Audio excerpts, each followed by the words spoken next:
In this edition of City News, learn how the city is helping some renters in need. Also, we'll show you how one school is going through some changes. Plus, see what the Hawthorne Police Department have left on parked cars. These stories and much more coming up on City News.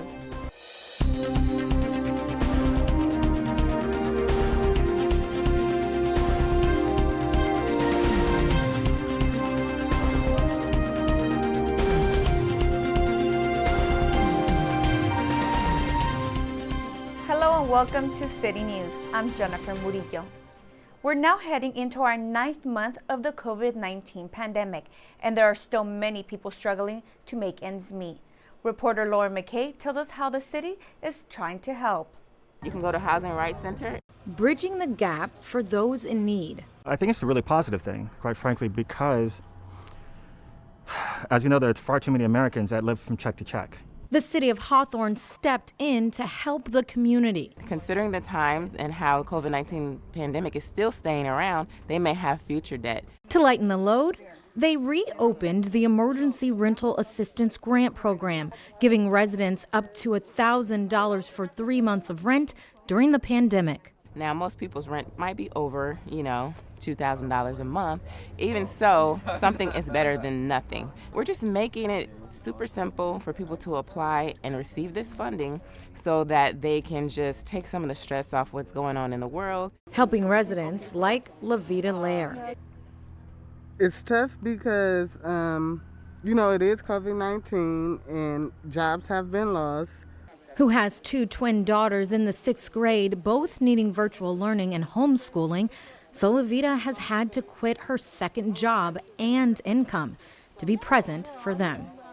It was a flop on working, making the money, or setting up my kids for the future to be in school.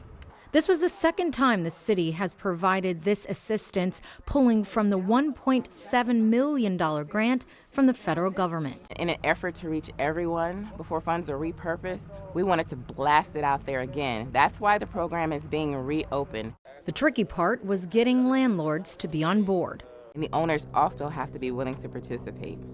So if the owners don't participate, then they're automatically denied for the program. The funding was on a first-come, first-served basis. For HCTV, I'm Laura McKay.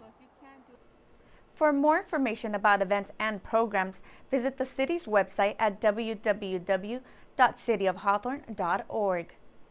City Hall has reopened, but by appointment only. Individual appointments can be made on the city's website at www.cityofhawthorne.org and scroll down to the bottom of the page where you can pick the department, date, and time. Limited public access is until further notice and will follow all COVID-19 guidelines. The Hawthorne Police Department has been out leaving notices on parked cars. Tony Long Jr. has the story.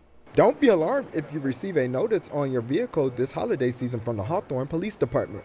It's a courtesy note to help you protect your valuables. It's an opportunity to go out and share some helpful information with the public, especially during our holiday season, because we know a lot of people are going to be out shopping. We want to give them some information so they can prevent themselves from becoming a victim of burglaries.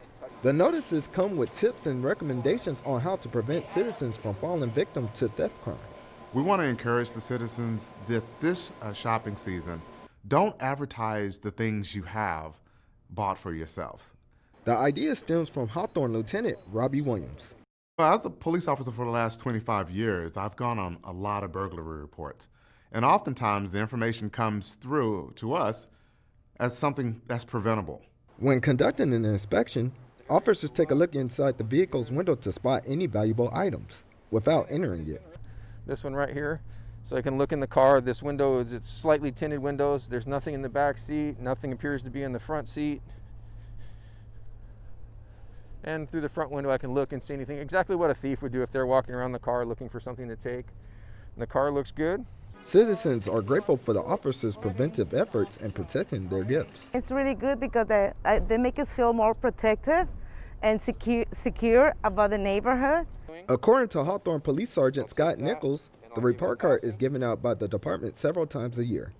For HCTV, this is Tony Long Jr. If you see suspicious activity that requires police response, call the Hawthorne Police Department at 310-675-4444, or for police-related questions not requiring an officer, call 310-349-2700. Hawthorne High School students will step into a new campus once they return to in-person learning. Ernesto Giles tells us more.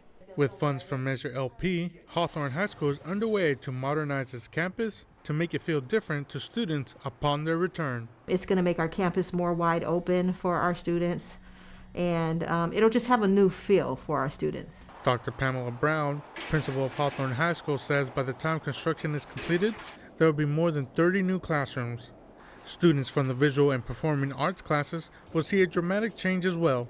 So a lot of our VAPA classrooms, 4 of them are art classrooms that have floor-to-ceiling windows, which provides a nice lighting for our students as they are doing art. She says in addition to modern classrooms, the school will also have additional parking spaces for staff and visitors. We're going to get over probably about 200 parking spaces when everything is done ultimately. So we will have parking on the El Segundo side, as well as down on the side by Coast Fitness and the back side by the railroad tracks as well.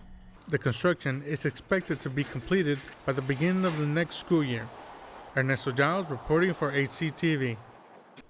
For more information about Hawthorne High School, visit their website at www.hhscougars.org.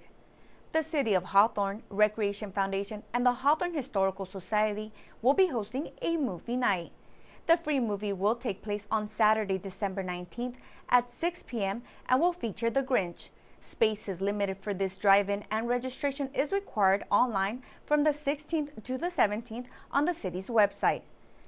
To register, go to www.cityofhawthorne.org, or for more information, call 310-349-1640. The Lundquist Institute at Harbor UCLA is now enrolling volunteers in the LA area for a COVID-19 vaccine study. Those interested in starting the process will have to fill out a questionnaire to see if you can volunteer for the study. The study is currently in phase 3. All participants will be compensated for your time and commitment for participating in the study.